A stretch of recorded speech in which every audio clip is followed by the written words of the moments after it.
1 célèbre les 100 ans du maillot jaune. Nous sommes à 200 mètres de l'arrivée. Ils avaient tous confiance en moi. Et tous les jours, nous partons à la rencontre d'un célèbre porteur de cette tunique. Ce matin, Axel May a rencontré un ancien sprinter, Romain Feillu. Le Tour 2008 est commencé depuis 3 jours lorsqu'entre Saint-Malo et Nantes, un petit groupe de coureurs s'échappe, dont les Français Samuel Dumoulin et Romain Feillu, alors âgés de 24 ans. Je m'étais dit que j'étais jeune et qu'une victoire d'étape, j'aurais d'autres occasions d'en gagner. Je pensais en gagner plusieurs à l'époque.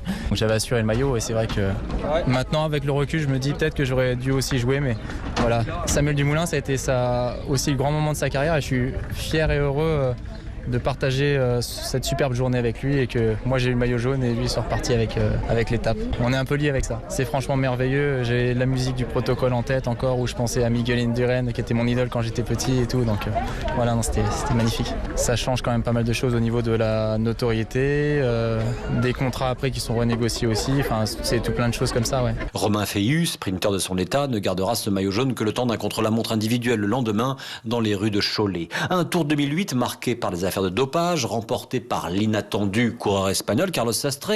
Un Tour 2008 qui vit aussi la participation de 3 néophytes, mais futurs vainqueurs de la grande boucle, Andy Schleck, Vincenzo Nibali et Chris Froome.